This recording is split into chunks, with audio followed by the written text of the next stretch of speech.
In retrospect, it's funny how many of these types of movies we get each year, and funny enough, we just recently had one like this, not even, what, like 2 months ago? But I do love the culture, though. It eats you slowly.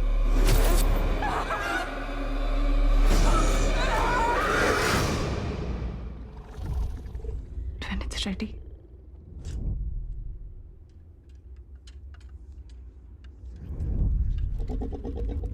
it eats your soul.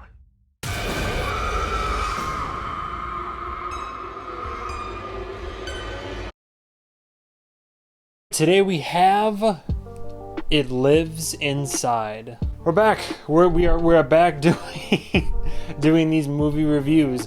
I'm feeling kind of rusty, but we're back into it. Suffice to say, life finds a way. Well, in my case, life finds a way to get lost in a maze, apparently, forever. Every time that I was going to put aside some days or some time to record a review, do this, do that, try to catch up on reviews, because the last quarter of this year I have been eternally behind, something always comes up. So much time at work or doing other stuff, I don't have time just to do this.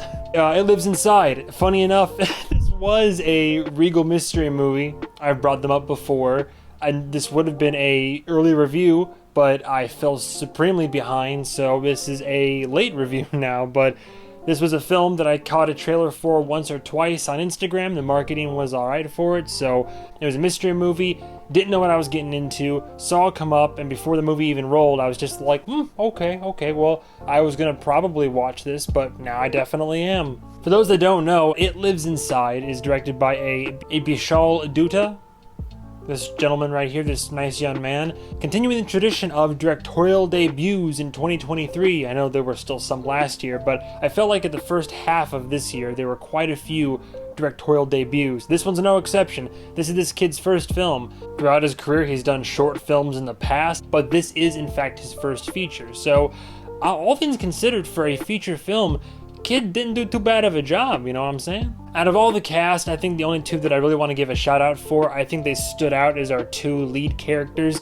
An argument can be made for some of the other protagonists, but obviously our leading lady, Megan Suri over here, who I was unaware of her filmography, but if you were to know her from anything, and by you I mean my average, I don't know, oblivious American audience member, myself included. I too am often the oblivious American. But she was in Missing, which I didn't see Missing, and I didn't see Searching either. I forget which one came first. I heard they're decent, so perhaps a double feature one day. Funny enough, out of all the other characters, granted, our main character, there's a school teacher, there's the father and the boyfriend and some other characters too, but honestly, I thought the secondary protagonist, or the one who stood out to me, was the mother, played by Niru Bajwa. I thought she really killed it, especially in the latter half of the film. But funny enough, she's a Canadian actress and director, has a extensive filmography, but it's nothing I'm too familiar with. But if her performance in this film is to any measure to stand by, then it's going to be worth looking into what she's done in the past. Anyway, It Lives Inside. I bet most of you are thinking what most of my friends thought when they heard about this movie. The hell's it about? I keep saying funny enough, but funny enough, it is funny that we're reviewing this film now, because not even a couple months ago, The Boogeyman came out, which I also reviewed. I actually liked The Boogeyman, but it's that usual concept of a deity or evil creature or antagonist, and it's the mystery behind what is this creature and how it preys on its victims and stalks and hunts, and leads up through an hour and a half film with an hour of creeping and jump scares and a final act where you either defeat the beast or you don't. This is a formula that we've seen time and time again, and it's just a matter of whether or not the story that's told and the creature that's used, and if the movie itself takes that formula and reproduces it in a good way or a bad way. So overall, the concept of this creature, it's also very similar to The Boogeyman. Granted, it's also very similar to, It, or any number of creatures that literally is meant to terrorize you, to feed on your fear. It's high school girl. She has her own drama in the family and at school or what have you, but now you introduce this friend who has this deity in a jar, and the deity gets released, and now people start going missing, and you wonder what's going on. We obviously know what it is, and you're just watching the main characters figure it out while people around them are getting taken or killed in different ways. The approach to this from like a different cultural perspective is neat. Normally in these types of films that get national releases and primary marketing in like the US, it's usually a US creature, hence the boogeyman. I mean, granted, the Baba Yaga has been around for a while, but we've definitely taken that, like the Grudge and other creatures of similar ilk, and tried to make it synonymous with that of like American horror cinema. So it is cool to see lore of a different like theology or religion or creatures I might not be too familiar with. The creature utilized in this film, although the creature has similar psychological tactics that other American films have, at least it was a creature that was one I hadn't seen or heard of before. That was neat. So the concept was neat. Acting in the film, for what it is, the acting is mostly good. Are there some side characters that are kind of meh? Yeah. Are there some line deliveries every now and then that are kind of meh? Yeah, but I mean, overall, the acting was never so bad that I was taken out of the film or the experience. You know, I had a good time overall. Like, the actors, especially our leading lady, they did a good job. No complaints there. Whenever things did pick up, it was a good time. I'm approaching the end of the pros here, but I will say that the creature design, I mean, look, it's almost entirely done via practical effects, and by my own code and mantra and all of that, any film that utilizes practical effects, whether it's fantastic, good, bad, I got to at least give it a full like star rating, a full number rating there. Like, whenever things happen to the characters, for the most part it's practical, like cuts, bruises, scrapes. The creature's practical. Some of the creature looks a little bit goofy, but the part of the design, I think, which is demonstrated in both murals in the movie, but also the character itself. I like how the body and the ribcage, not really spoilers by the way, it looks like a bunch of wailing faces and all that type of stuff, so it's like the souls that have already been extinguished and collected and are now eternally crying out in anguish. Like, so the design of the creature is neat in that regard, where the body is the collected souls and like distorted. If you look closely, you might see some faces in there or something like that. But then we get into, I don't even want to say like a list of cons per se, just the overall vibe of the film for me. It was funny because I went there to this mystery movie with a group of, like 6 or 7 of us, funny enough, just because we were just going to a mystery movie. Some of us liked it. I think most of us didn't quite like it. Look, I don't want to spend 10 minutes shitting on this film or anything.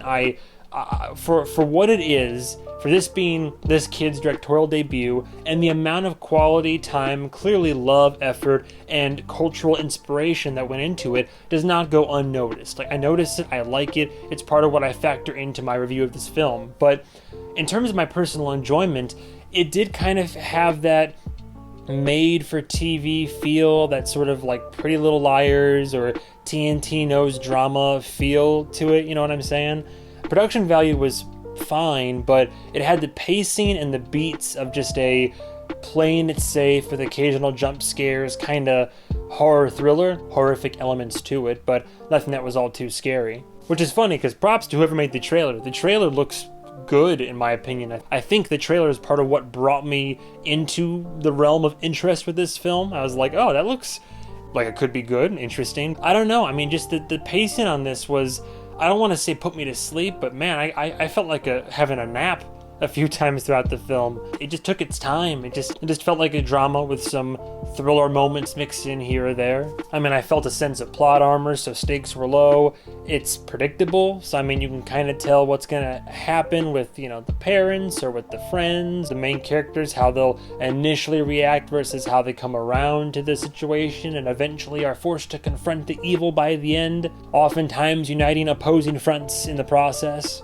Maybe it's because I've been spoiled, maybe it's because I've watched so many movies and similar movies like this, but in terms of a creature feature where you have an unknown entity and you have to slowly learn about it, and there's creepy moments as it stalks you and drives the fear up and hunts you, and there's creative or violent kills leading to a dramatic confrontation, I've just seen better many times, including this year. Would I recommend seeing it in theaters? I mean, I would say no on my personal basis, like my personal enjoyment. I don't have any desire to see this again. Part of me says go support the artist because there's the makings of greatness in there. This kid's got some good ideas and solid direction throughout, and I mean, there were good performances kind of in there. I just think the script and moments of direction for like characters, like motivation, intensity, how they react to certain situations, so just like character actions don't make a whole lot of sense sometimes. There's a lot of lack of logic syndrome, or whatever you want to call it, that happens throughout. I don't know. I think for a first film from a younger man like this, I mean, he did a good job with what he had. After coming off of stuff like The Boogeyman, or especially Talk to Me, stuff like that, I mean, I've been spoiled, so I have the bar I can't help but to be set at a certain level just for like baseline expectations. I don't want to discourage you away from seeing this movie entirely. Like I said, a couple of my friends that I went to go see this with did enjoy this, or in some cases did really enjoy this, so it could come down to personal preference. But at the end of the day, I mean, I still plan on seeing this one way or the other. It's not a bad film. I recognize the quality inherent in the film. I just personally didn't love it. I liked moments and aspects of it, but I did not really enjoy the film overall. But I'll be fair, this is one of those rare circumstances in a review where the quality of the film outweighs my personal enjoyment of it. So for that reason, I would be remiss if I didn't at least give It Lives Inside a high 3 out of 5. A high 3 out of 5, I think, is a fair rating for a film such as this. It's above average. Personal enjoyment is more like average below average, but factoring in the practical effects, the clear influence by the director and the actors and their culture and all that, the creature design, the attempt at the different scares and moments, what did work and make sense worked well enough, but there were also just some moments in this film where character decisions don't make sense. Motivation doesn't make sense, actions, all that type of stuff. There's too much muddling the film up that brought down my personal enjoyment. It's a movie, and there's certainly worse ones made. I would be very curious to see what Mr. Duda makes next. Thanks for being patient. I'm getting back into movie reviews, maybe. I'm just existing, man. I'm doing this. I want to do this. Just gotta make the time, get the energy. But that's It Lives Inside. Thank you guys and gals so much for watching. Stay tuned for the next episode of whatever movie I review. And goodbye, travelers.